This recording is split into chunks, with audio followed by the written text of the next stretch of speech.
So when I think about, what is New Zealand known for when it comes to food, seafood comes to mind.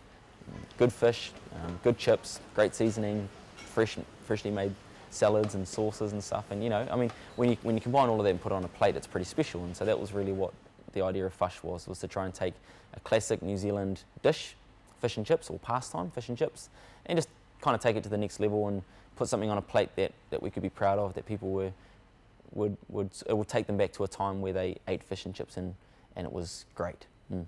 I'm a big believer that a lot of staples for New Zealand food come from especially proteins. We obviously have a really large export and import of lamb, pork, beef. I think especially lamb and pork are really big staples for New Zealand cuisine. Alongside dairy, we do have a very large dairy industry here, so we produce and make some of the best milks and cheeses in the world. I think keeping our cultural foods alive is important. It's kind of like you only seem to get traditional Māori food when you're at the marae or with big family events and things like that. It's New Zealand, and you should be able to get New Zealand cultural foods and New Zealand products from all shops. Obviously we're known around the world for kumara. There are parts of the country where kumara grows amazing. Honey, there's a huge conversation because bees are the beginning and the end of everything. Once the bees go, we're all stuffed pretty quick. Why we should try and grow the honey industry is because it keeps bees alive, and bees keep the rest of us alive. It does bring people together. Restaurants, food. We used to get around the dinner table. When I was growing up, we got around the dinner table most nights. So I think it's more important now than it ever has been, because we almost need to find time to hang out with each other. As New Zealanders, we use food as a way to bring people together and to show our love.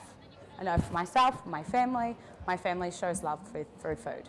So it's very rare that you would ever go to my parents' house or my grandmother's house and not be fed, because we show our love and we show our hospitality through food.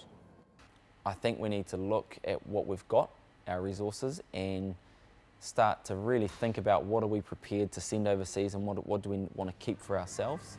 We're really lucky to have such an abundance of fresh water, but we are shipping it all overseas, and that's scary to think that there might be a time, probably in my kids' lives, where water won't just come out of the tap anymore. So we need to protect that.